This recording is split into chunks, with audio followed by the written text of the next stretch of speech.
seseorang itu boleh bertayamum. Ada 7. Jadi dalam kitab kita ini didatangkan dalam bentuk yang ringkas, dalam bentuk nazam, ataupun dalam bentuk syair, ataupun dalam bentuk bait-bait syair. Bukan seperti mana kebiasaan pengarang, dia menyatakan dalam bentuk kenyataan biasa. Tetapi bila mana sampai berkaitan tentang sebab-sebab berkaitan tentang tayamum ini, dia mendatangkan satu nazam ataupun satu syair yang telah disusun oleh Imam Abul Abbas Asy-Syihab Ahmad bin Jamaluddin Yusuf Al-Halluji As-Siraji Al-Yamani, salah seorang daripada ulama dalam mazhab Syafi'i kita yang masyhur. Dia pernah mengarang kitab At-Tiraz Al-Muzhab fi Ahkamil Madhab, yang mana beliau telah menyusun satu bait syair yang mengandungi sebab-sebab, intipati berkaitan tentang sebab-sebab yang diharuskan untuk seseorang itu bertayamum dalam bentuk syair. Jadi kalau dalam bahasa kita, dalam bahasa Melayu kita, mungkin jarang kita menggunakan syair bila mana kita nak menyatakan sesuatu perkara.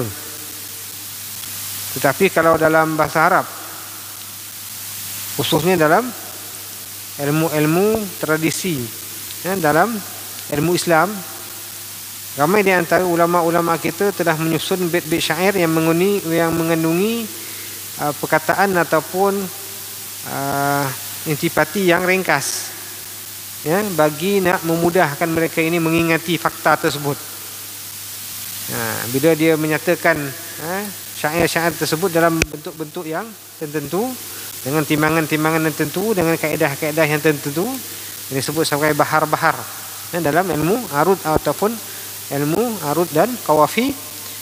Maka di dalam syair itu bukan sahaja syair yang mempunyai rima-rima ataupun hujung-hujung yang sama, tetapi dia mempunyai intipati ataupun maksud-maksud yang tertentu yang ingin disampaikan oleh pengarang, poin-poin yang ingin disampaikan oleh pengarang. Seperti mana yang kalau kita tengok dalam nazam ataupun dalam syair yang telah dinyatakan ataupun dinukilkan oleh pengarang di sini, iaitu seperti mana kata syair ataupun kata pengarang syair, iaitu Syekh Ahmad Jamaluddin Yusuf Asy-Syafi'i Al-Yamani mengatakan bahawa tentang asbab ataupun sebab-sebab diharuskan seseorang itu bertayamum, satunya adalah faqdun wa khaufun hajatun idlaluhu maradun yashuqqu jabiratun wa jirahu.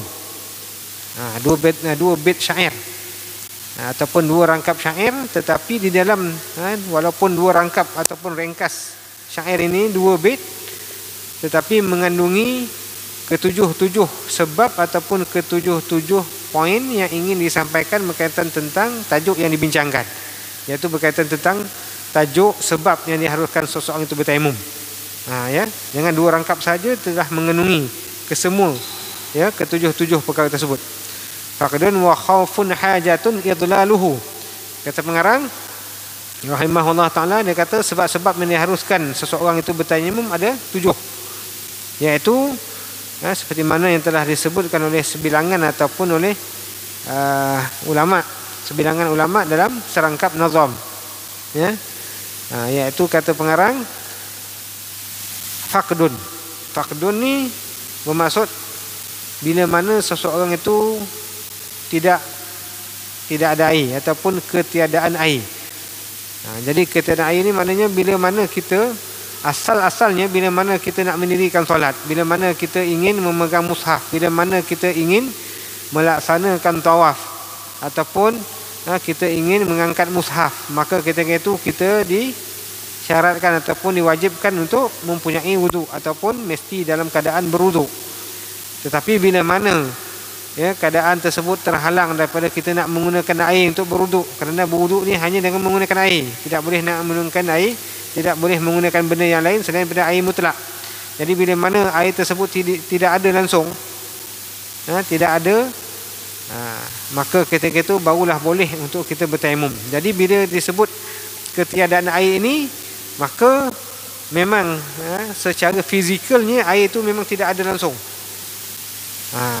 Maka ketika itu harus bertayamum tanpa perlu kita mencari air.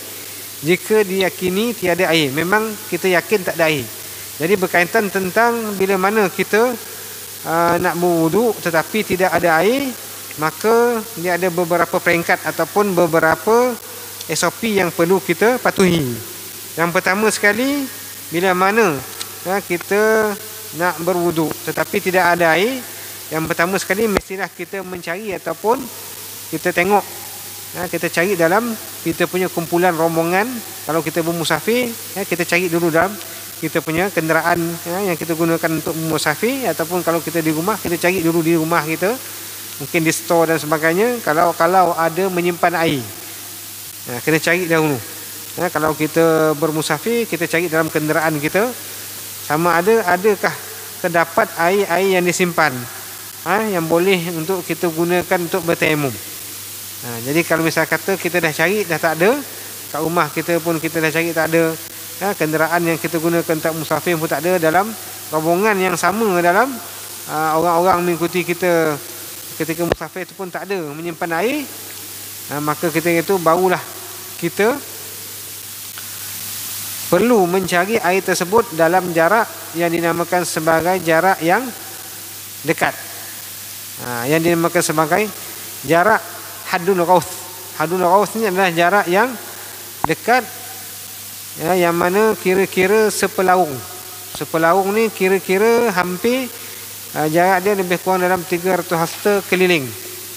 300 hasta keliling ni anggaran lebih kurang dalam 150 meter ataupun 144 meter.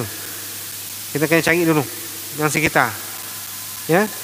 Yang mana ini kalau sekiranya kita ada rasa-rasa terdapat air dalam kawasan area tersebut, kita memang ada rasakan ataupun kita menyangka, menyangka ni dalam maksud sekadar waham. Maknanya waham ni dia bukannya 50-50, bawah lagi daripada 50. Baru rasa-rasa sedikit ada air dalam jarak lebih kurang dalam 300 hasta ataupun 150 meter ataupun 144 meter, lebih kurang lah. Jadi kita anggarkan dalam jarak tersebut memang ada air untuk boleh kita nak berwuduk, dan tidak ada apa-apa mudarat ataupun tidak ada apa-apa yang boleh membahayakan kita dalam jarak tersebut untuk kita mendapatkan air tersebut. Maka ketika itu wajib untuk kita pergi mencari air tersebut dalam jarak lebih kurang dalam sepelaung ataupun dalam jarak lebih kurang dalam 300 hasta ataupun anggaran 150 meter. 150 meter ataupun jarak 144 meter. Jarak sepelaung ni adalah jarak yang mana kalau kita melaung, biasanya kalau di tanah lapang ataupun di padang pasir kita melaung, maknanya orang akan dengar kita punya laungan, minta tolong. Ataupun sebahagian ulama lagi dia pakai istilah sekali panahan. Maknanya kalau kita panah, panahan yang kalau orang dulu dia menggunakan panah. Jadi kalau dia panah itu, maka anak panah itu akan pergi ke satu tempat yang jarak ni tidaklah begitu jauh. Itulah yang dinamakan sebagai jarak Haddul Ghauth ataupun jarak yang dinamakan sebagai jarak satu panahan. Ataupun kalau kita nak anggarkan ataupun kita nak anggarkan pada jarak kita pada hari ini adalah lebih kurang dalam 150 meter, lebih kurang keliling. Kalau kita rasakan selamat, tidak ada apa-apa yang boleh membahayakan diri kita, harta kita dan juga maruah kita, maka ketika itu kita kena cari dahulu. Walaupun tidak yakin ada air, walaupun ketika itu hanya rasa-rasa ada air dalam kawasan tersebut. Mungkin dalam kawasan ini kita tahu mungkin ada sekitar yang dekat jarak lebih kurang dalam 150 meter tu ada sungai ataupun ada tali air ataupun ada anak air, anak mata air, perigi dan sebagainya, maka wajib untuk kita pergi usahakan untuk mencari tempat tersebut. Itu selagi mana kita tidak yakin tiada air. Yakin tiada air, maknanya kalau yakin memang kita dah biasa tempat tersebut, kita dah tahu dah selok belok kawasan tersebut, memang kawasan itu kalau jarak 150 meter keliling tu memang tidak ada air langsung. Memang yakin, sebab kita memang lancar ataupun memang kita dah mahir kawasan tersebut, memang kita tahu bahawa kawasan tersebut memang tidak ada air langsung. Kalau kita cari pun jarak tersebut memang tidak ada air, maka terus boleh kita bertayamum. Baru boleh kita bertayamum. Kalau tidak, ketika itu kita bertayamum dalam keadaan tidak mencukupi syarat, maka nanti sembahyang tersebut perlu diqada. Jadi sebab itu bila mana seseorang itu dia nak menggunakan air untuk berwuduk, tiba-tiba air tak ada. Jadi dia bukan terus boleh bertayamum tanpa ada usaha untuk mencari air, tetapi dia kena cari dulu air dalam kawasan rumah dia, keliling sekitar dia. Kemudian kalau tak ada, barulah dia wajib untuk mencari kadar lebih kurang dalam 150 meter. Kalau masih lagi ada harapan ataupun ada rasa-rasa, ada kepercayaan kita ataupun yakin, zon 50-50, ataupun hanya sekadar rasa-rasa ada air, maka wajib kita cari kawasan tersebut untuk mendapatkan air untuk kita berwuduk. Itu selagi mana tidak yakin tidak ada air. Tapi kalau memang yakin tidak ada air dalam kawasan tersebut, maka ketika itu kita dah boleh bertayamum. Adapun kalau jarak lebih daripada kadar tersebut, iaitu jarak lebih kurang dalam 150 meter ke atas, maknanya kadar lebih daripada 300 hasta, itu lebih kurang dalam 150 meter ke atas. Kalau selagi mana kita tidak yakin ada air, tidak yakin ada air, maka tidak wajib untuk kita pergi melangkaui jarak tersebut. Sekadar kita rasa-rasa sahaja. Tapi kalau misalnya kata kita rasakan bahawa ada air dalam kawasan tersebut, ataupun tidak sampai lagi tahap yakin, untuk kita melangkaui jarak 150 meter ke atas itu untuk mencari air, maka ketika itu tidak wajib lagi kita mencari air dan terus boleh kita untuk bertayamum. Adapun sebaliknya, kalau misalnya kata dalam jarak lebih daripada 300 hasta, iaitu jarak lebih kurang dalam 150 meter ke atas, sehingga jarak anggaran lebih kurang dalam 9.000 hasta, lebih kurang dalam 2.5 kilometer. Jarak tersebutlah, antara jarak tersebut kita yakin ada air, maka wajib untuk kita dapatkan air tersebut, kalau tidak melibatkan keselamatan diri kita, harta kita dan juga maruah kita. Tapi kalau melibatkan keselamatan, mungkin kita jangkakan, ataupun mungkin ada musuh, ataupun mungkin ada binatang-binatang buas yang menghalang kita daripada mendapatkan air dalam jarak tersebut, iaitu jarak lebih daripada 150 meter sehingga 2.5 kilometer, maka ketika itu tidak wajib untuk kita mendapatkan air dan terus boleh kita bertayamum. Jadi sebab itu bila kita menceritakan tentang tayamum ini, dia ada beberapa istilah yang perlu kita faham. Ada ketikanya digunakan istilah yakin, ada digunakan istilah syak, ataupun istilah zon, ataupun istilah waham.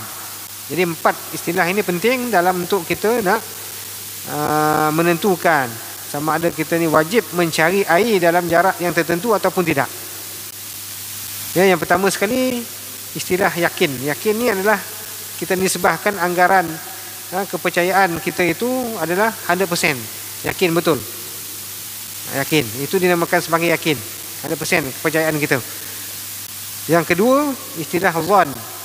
Zon ini kalau kurang daripada 100% kepercayaan kita, tapi lebih daripada 50%, itu dinamakan sebagai zon. Ini anggaran lebih kurang Tapi kalau istilah yang ketiga dinamakan sebagai syak. Syak ni 50-50.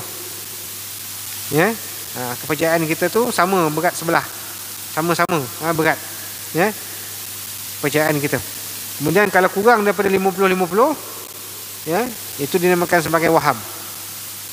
Jadi kalau sekiranya dalam bab, ya, kita mencari air dalam jarak 300 hasta ataupun lebih kurang dalam jarak 150 meter, kalau selagi mana ada perasaan waham ataupun ada rasa-rasa, walaupun tak sampai yakin, walaupun tak sampai kepada tahap zon, lebih 50 kurang daripada 100, ataupun tak sampai kepada tahap 50-50, iaitu syak, kurang daripada kadar itu, iaitu waham, maka ketika itu, ya, wajib untuk kita mencari air tersebut ataupun mendapatkan air tersebut, ya, selagi mana, ya, keselamatan kita terjamin.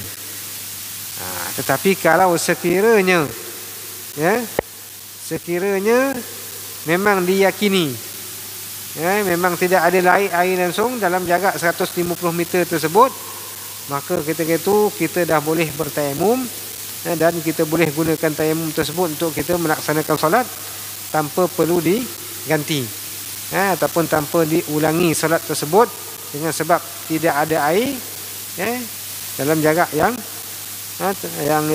tersebut. Kemudian jarak yang lebih daripada itu, dia perlu kepada yakin. Yakin. Kalau yakin ada air dalam jarak lebih daripada 150 meter sehingga 2.5 km, ya, kita boleh dapatkan air tersebut tanpa mengalami kesukaran yang sangat, ya, masyakoh yang bersangatan, dan tidak melibatkan tentang keselamatan diri kita, maka ketika itu kalau yakin ada air dan kita boleh dapatkan air tersebut, maka wajib untuk kita mendapatkan air tersebut. Ya, tak boleh kita nak terus bertayamum, kena dapatkan. Tapi kalau tidak sampai kepada yakin, hanya sekadar zon, iaitu bawah daripada 100, bawah daripada, atas daripada 50 dan bawah daripada 100% percayaan kita, ataupun 50-50 ataupun kurang daripada 50-50, maka ketika itu, terus kita diharuskan untuk bertayamum tanpa perlu nak mencari dalam jarak lebih daripada 150 meter. Ya, itu dinamakan sebagai jarak al-qurb, ya, jarak dekat. Adapun kalau lebih daripada had 2.5 km, yang dinamakan sebagai had al-bu'd, ataupun jarak yang jauh lebih daripada 2.5 km, maka tidak wajib untuk kita mencari air, walaupun kita yakin di situ memang ada air, ya, jarak tersebut.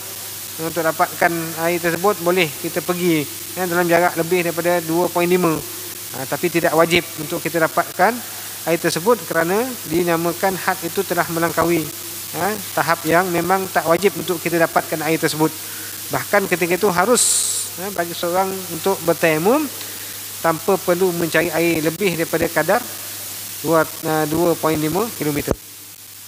Jadi di situ ada beberapa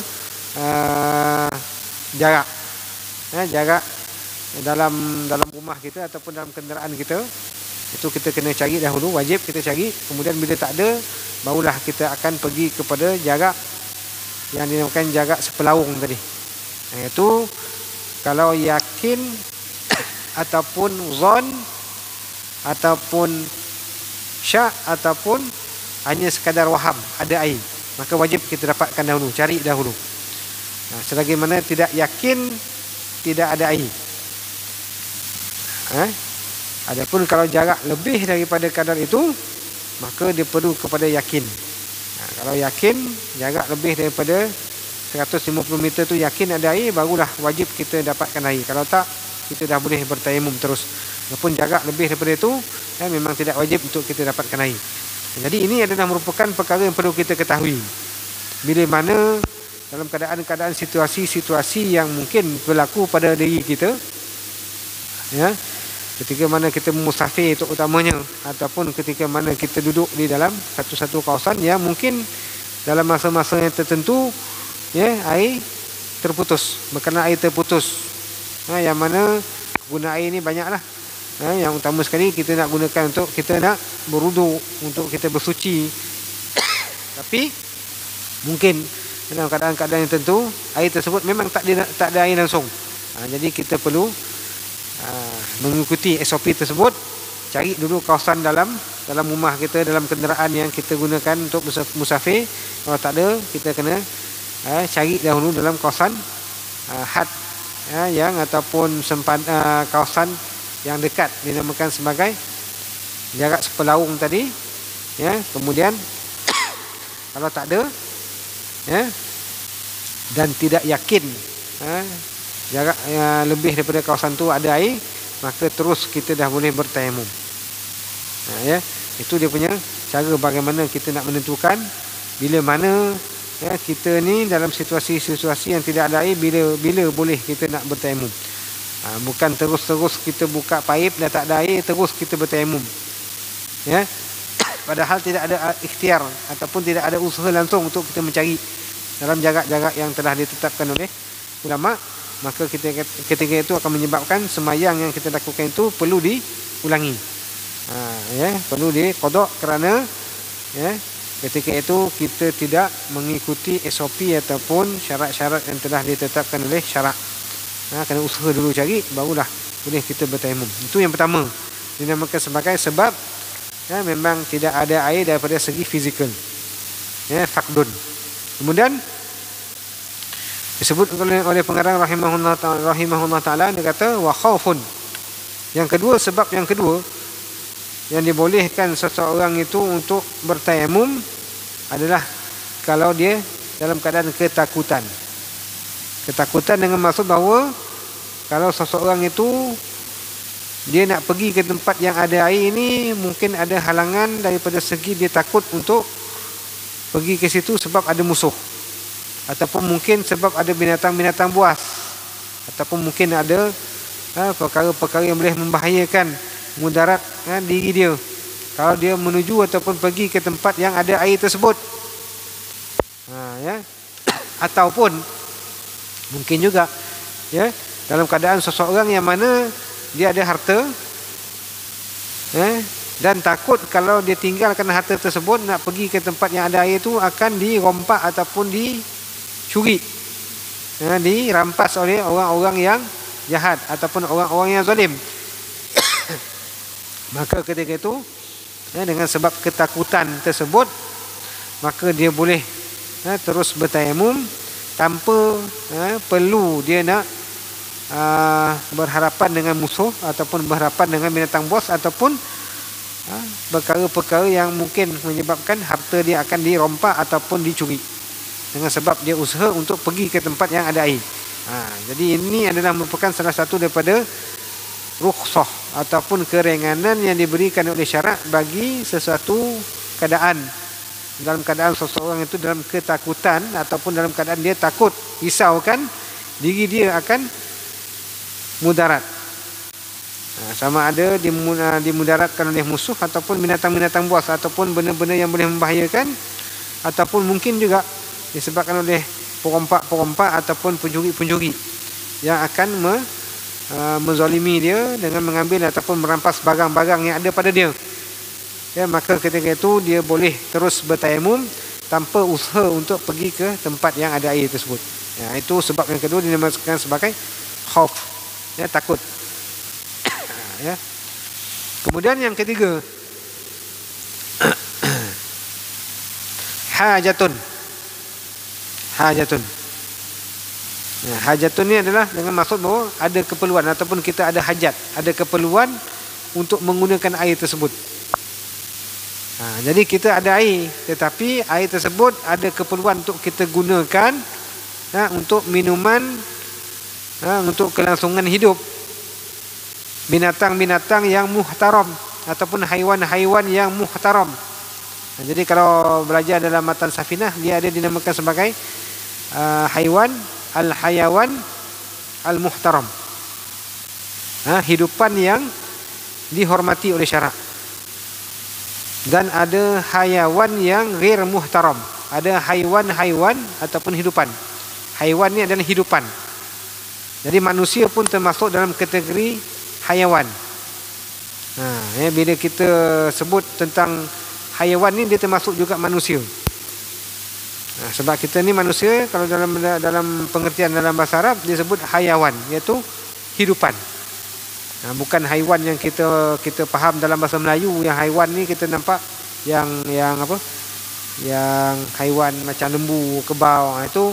Itu dalam pemikiran mentality kita orang Melayu. Tetapi kalau dalam bahasa Arab, pengertian sebenar hayawan ini adalah hidupan. Dan termasuk dalam hidupan ini adalah manusia. Cuma kita ni adalah hayawan natiq, haiwan yang mempunyai fikiran, yang boleh kita bertutur. Itu beza kita dengan haiwan-haiwan yang lain, seperti binatang-binatang yang berkaki 4 ataupun binatang yang berkaki 2. Itu manusia, dia adalah haiwanun natiq. Dia adalah haiwan yang boleh bertutur ataupun boleh berfikir, mempunyai otak. Jadi bila mana kita ada air, tetapi air tersebut diperlukan untuk minuman, untuk keperluan haiwan yang dihormati oleh syarak. Haiwan yang dihormati oleh syarak ni haiwan-haiwan yang haram kita bunuh. Hidupan-hidupan yang haram kita bunuh, yang tidak halal darah dia untuk kita bunuh. Termasuklah antaranya adalah manusia dan haiwan-haiwan ternakan ataupun haiwan-haiwan yang kita bela, yang tidak memudaratkan, yang tidak mencederakan. Maka itu adalah haiwan yang dihormati oleh syarak, yang mungkin kita ada pelihara haiwan-haiwan tersebut, maka perlu untuk minuman-minuman mereka dan minuman kita. Bukannya orang-orang yang meninggalkan solat yang wajib. Kalau orang-orang yang meninggalkan solat wajib itu tidak termasuk dalam kategori haiwan ataupun haiwan yang muhtaram ataupun haiwan yang dihormati oleh syarak. Kerana apa? Kerana golongan yang meninggalkan sembahyang yang wajib ini adalah golongan yang halal darah dia. Dengan maksud bahawa halal darah dia ni adalah, dia ni layak untuk dijatuhkan hukuman bunuh oleh pemerintah. Tapi yang melakukan hukuman tersebut adalah pemerintah, bukannya kita. Itu adalah hak pemerintah. Kalau sekiranya seseorang itu meninggalkan solat yang wajib dan telah diberikan peringatan dan diberikan hukuman-hukuman yang tentu, maka tetapi masih lagi enggan untuk mendirikan solat yang wajib, walaupun satu solat yang wajib, maka ketika itu dia layak untuk dihukum bunuh oleh pemerintah. Jadi itu adalah hak ataupun kuasa pemerintah, bukan kuasa kita. Itu antaranya. Kemudian adalah golongan yang dinamakan sebagai zani muhsan ataupun penzina yang telah berkahwin, yang pernah berkahwin, yang berzina, yang mana hukumnya dalam hukum hudud adalah rejam sampai mati. Maka darahnya adalah halal, yang mana hukuman tersebut dilakukan oleh pemerintah juga, bukannya oleh kita. Itu hak pemerintah. Kemudian begitu juga adalah anjing yang dinamakan sebagai anjing yang buas, ataupun anjing yang cenderung untuk mencederakan, anjing-anjing ataupun binatang-binatang yang termasuklah anjing ataupun binatang-binatang yang cenderung untuk mencederakan manusia. Itu adalah binatang-binatang yang halal untuk kita bunuh ataupun harus untuk kita bunuh. Bahkan ada ketikanya jadi wajib untuk kita bunuh kalau betul-betul dia memudaratkan ataupun mencederakan. Contohnya macam anjing yang mana kalau kita lalu depan dia kejar kita, dia gigit kita. Itu yang memang halal ataupun memang harus untuk kita bunuh, ataupun sunat, ataupun ada ketikanya akan jadi wajib untuk kita bunuh. Jadi dinamakan sebagai al-kalbul akur.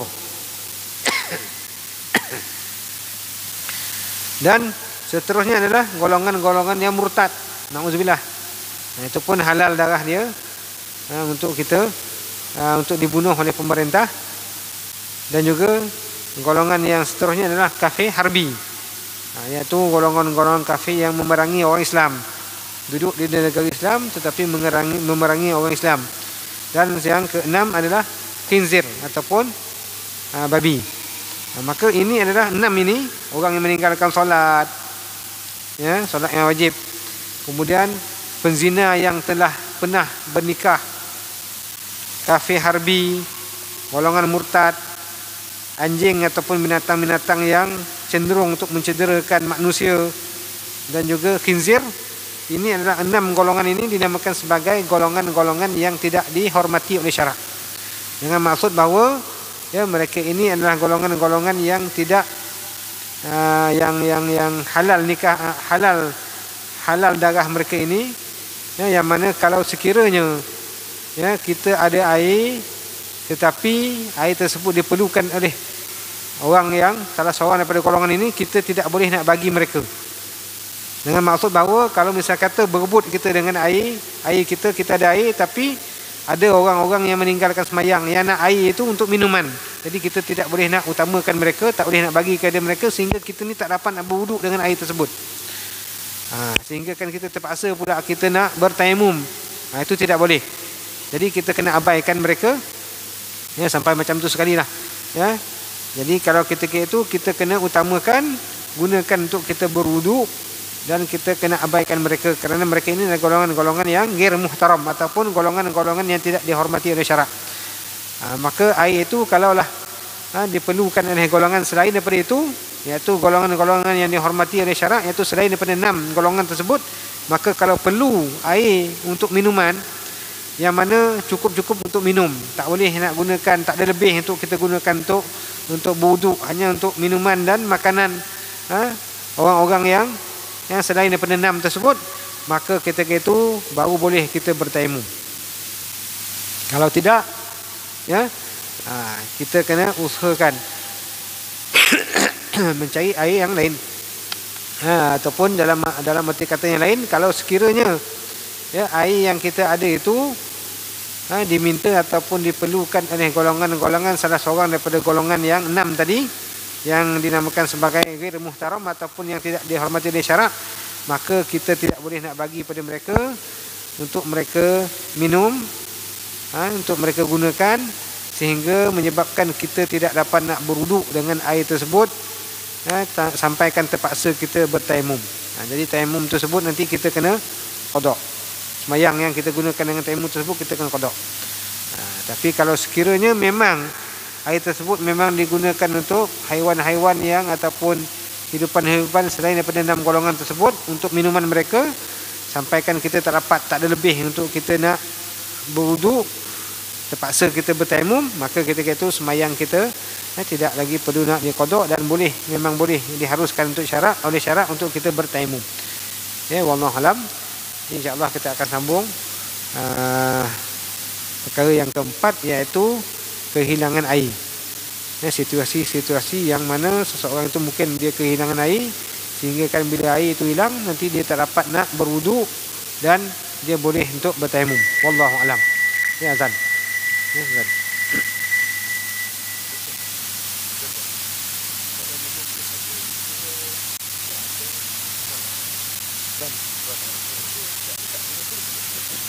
Sama-sama dia tendangan dia sama.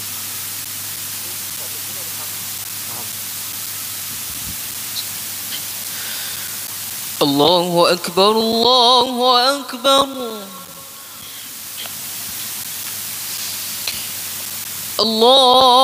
Allahu Akbar, Allahu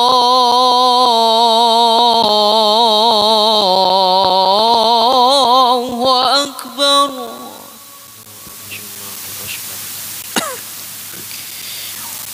Asyhadu an la ilaha illallah.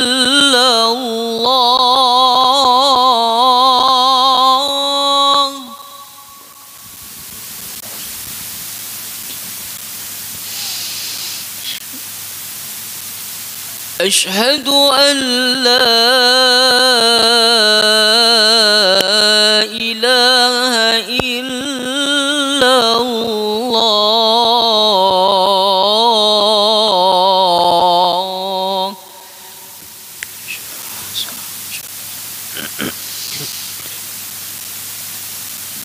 أشهد أن محمد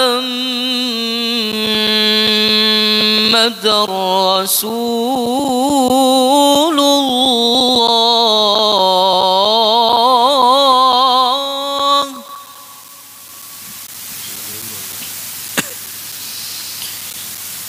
أشهد أن محمد رسول الله.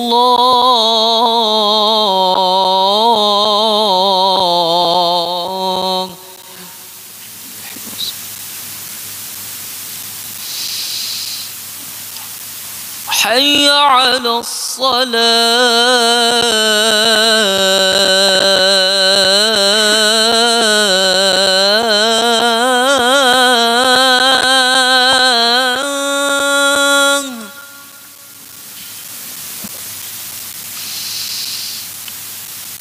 حي على الصلاة.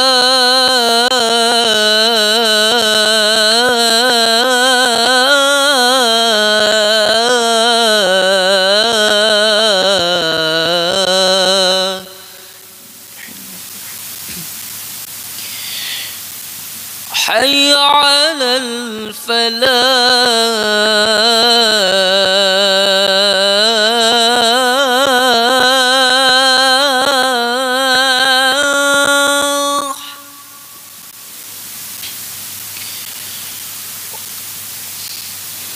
حي على الفلاح.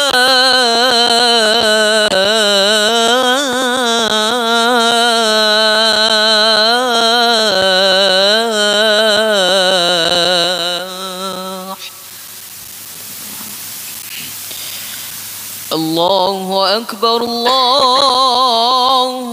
أكبر.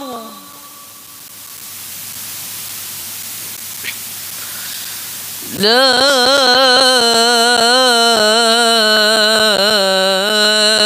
إله إلا الله.